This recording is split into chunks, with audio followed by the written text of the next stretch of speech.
Hickok 45 here. I have a firearm that looks kind of like a smaller M14. You could say kind of a mini 14, right?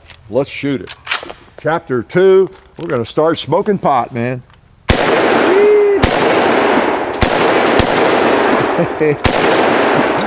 Good way to start. And a couple on the paper.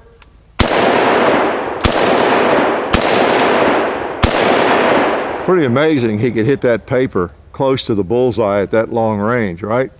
And let's wake up that red plate over there, that left one.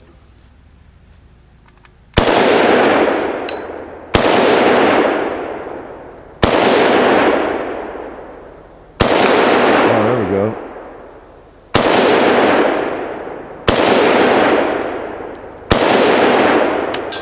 Guess I'll sit here, not sure where to hold. And there's some stuff here looking at me in the face here that needs to be dealt with.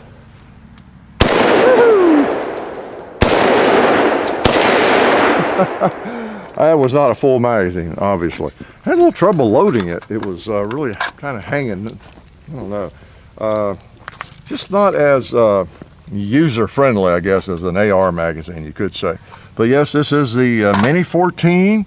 It's a little 14s. It's a Mini 14. And for those of you, most of you are familiar with this, but it reminds you of the M1 carbine. A lot of ways, the M14, M1A, whatever, Garand, except, you know, it has the detachable magazine and everything. But the Mini 14 been around a long time. I'll link to the first video on this. This is a chapter 2, just shoot it. Haven't had it out. I bet it's been 5 years since I have fired this thing. And I thought, you know, need to shoot this just to make sure it still works. And I thought we'd invite you all along. You know, they are what they are. Yeah, it seems like people either hate a Mini 14 or they love a Mini 14, right? And then depending on which vintage it is. This is a newer one, 5, 6 years old. I'll have to look at the dates on the earlier videos. But some of the earlier ones were really just suitable for 223. And this one's okay for 223 and 5.56. 5.56, I know it's, if you're kind of new to firearms, aren't they the same thing? They kind of are, except 5.56 is a little higher pressure, a little bit different in some ways. They don't advise you shoot 5.56 in some of the early Mini 14s, okay? And it says caliber 223, which is the caliber, but it's okay to shoot 5.56 in it. So should we shoot this some? Let's do. Let's put a smaller mag in it. This is definitely 5.56. It's what you see on the table there. And you always want to have your ears in tight when you're shooting one of these AR or anything that fires this cartridge, because it is warm, very warm. Let's wet it down a little bit. Oh man, I love it. Let's see. You know, I never did get around. I noticed when I was shooting it before the video, I thought, uh-oh, Mr. Procrastinator. I never did put any white paint on the front sight, and it is a little more difficult to pick up. But I'm gonna go over there and try that container on top of the cinder block. See if I can take it off there without hitting the block.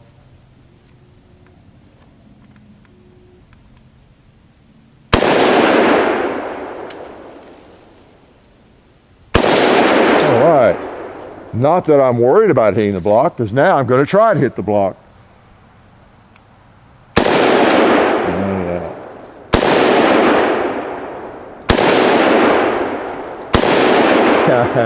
I love a little cinder dust. Look at it. That's nice. We might save the rest for another day. Red plate on the right looks neglected.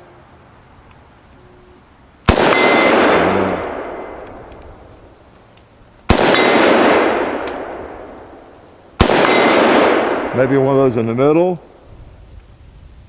Pop. Oh, look, the paper target blew off there. So I'm going to shoot him while he's down. Was that mean? I guess. Let's try these 2 liters. Uh-oh, I missed. You didn't see me miss that blue 2 liter. there's a bowling pin. I'll be darned. We need some new bowling pins, don't we? They're kind of ragged looking. Some cinder right there on the last round. So, pretty cool gun. That's enough shooting. Goodbye. Well, we'll shoot just a little more. I decimated all the targets, didn't I? With just 2 magazines. Doesn't take long when you have a semi-automatic and you're having fun. Now, the take on this, as I have talked about before probably, is that I guess one of the biggest criticisms of the Mini 14 is the lack of, you know what, accuracy. And I don't know how much of that is inherent accuracy. I think the biggest criticism is when the barrel heats up on one of these, it begins to lose accuracy or begins to print higher, which a lot of firearms do. If the barrel gets hot and can't handle the heat well, it will tend to print higher, has been my experience. So you end up shooting over the target if you don't realize what's happening. I don't know that I've noticed as much it beginning to sling bullets all over the place now, relatively speaking, when it gets hot. I notice more of a higher point of impact and having to hold a little bit lower. I don't know if I shot this enough to notice that, or I haven't really bench rested it. But again, these newer ones, they have a little bit heavier barrel and they're supposed to handle that better. So if you have one of this vintage, again, it's around 5-6 years old, feel free to share. You probably already shared on the other videos, I don't know, but share again if you want to. It's a gun people love to hate. The rifle people love to hate, you know, or love to love. Let's put the big mag in, okay? And we'll shoot something. Again, some of the animals over there are AR-500 now, but you know, at this range, it's a little close. We go ahead and sacrifice red plates at this distance. It's a little too close. Most of your target makers that make the AR-500 plates and gongs and things, I think they recommend a minimum of 100 yards kind of thing for rifle rounds. It still does a little, you know, damage to anything, but it'll last a long time if it's out there pretty far. So we're pushing it, but that's for safety reasons, though, ironically, because the hill, I don't want them way up on top of the hill. And so, you know, we'll sacrifice it. What happens is, at that range, 75 yards, they're not necessarily dangerous to us because they're hard and they're flat and everything. It just means the target won't last as long generally. They're kind of brittle when they're that hard of steel. And so we have to replace them maybe once a year or every couple of years or something. So that's the big difference there. Yeah, we're shooting them a little closer than you are supposed to. So that's why I don't shoot the animals. Plus, they're not swinging targets either. Well, maybe we'll go ahead and work on that center block a little more. All right. You got to love the action, though. Again, like M1 carbine, M14, it's just nice. Safety's right there. Boom. All right.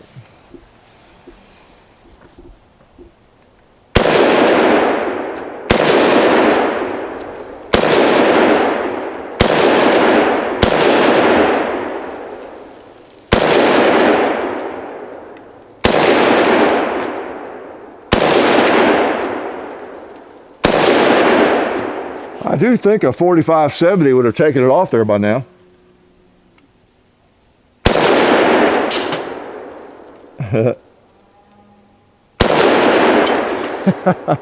If I had hit it. Look at it. You can't see the pig now. Got cinder dust in front of him.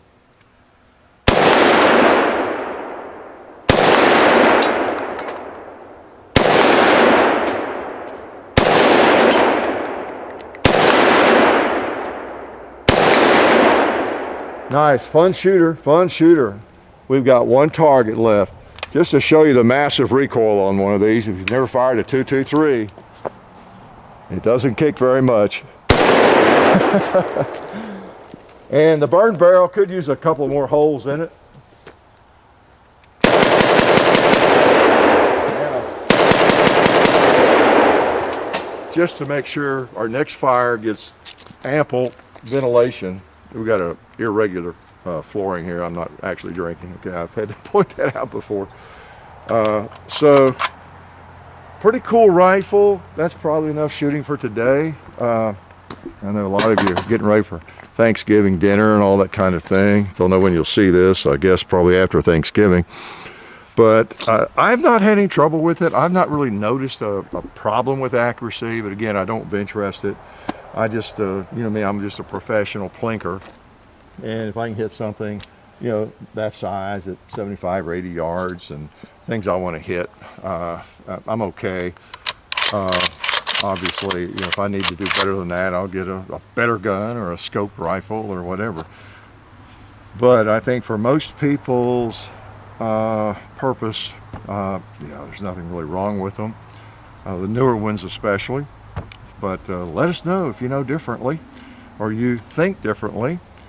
You have a different opinion, hopefully based on experience, because I have seen postings from folks that seem to be pretty serious shooters and have discussed accuracy problems with the Mini 14. Everybody who talks about it, I think, is not a troll or a Ruger hater or a Mini 14 hater or overly in love with the AR-15 or whatever. The design of the AR-15 just lends itself well to being accurate and reliable. It's just that simple, and this is fine too. So, and it may be more pleasing to you because it is less scary looking, especially with a wooden stock, right? And with a short magazine. I think you can get a 5-round or a 10-round magazine for it. Not the 5 or whatever. I don't know if the 10 is almost flush, I guess. And so it's not quite as scary, you know, looking. In some states, it's probably not as frowned upon by the powers that be, who would like to decide what you can own, should own, that sort of thing. But yeah, the Mini 14, it's fun to get it back out. And one thing about it, I was noticing as I was shooting, that I hadn't mentioned yet, the trigger is really nice on this thing. It's really nice. It's a little different, but I mean, it's not the lightest trigger in the world, but when you're actually firing ammo, it's very pleasant. I really like the trigger on it. Okay, for just out of the box, you know, the way it came. So anyway, I won't make up any more lies about it. The Mini 14, relatively new Mini 14, 5-6 years old. I don't know if they've made any changes on them in the last few years, so it's probably the most modern version, you know, of it. So a lot of you have them. Some of you have old ones. You know, you shoot them much. You know, what's your experience? Share it with the viewers. Life is good. Oh, I didn't see you there. I was just playing my favorite country and western song. While I've got you here, I want to remind you to check out our friends over at SDI, the Sonoran Desert Institute. You can find them at sdi.edu. They are a fully accredited online distance learning program where you can become get an associate's degree in firearms technology or become certified in gunsmithing. So if you're interested in a career like that, please go check them out, sdi.edu. Also, while you're on the internet, please go to hickok45.com and see everything we have over there. We have all of our social media links and all that kind of thing, like full30.com, links to our store. We have t-shirts now that you can acquire for yourself through Bunker Branding. Matt from Demolition Ranch's new company. It's Hickok45 on Twitter, just to save you the time from going to the website. Hickok45 on Facebook. The Real Hickok45 on Instagram. There's a John Hickok YouTube channel. There's a John_Hickok45 Instagram where I post some stuff. So please go check that out. And then I'm going to get back to playing this country song.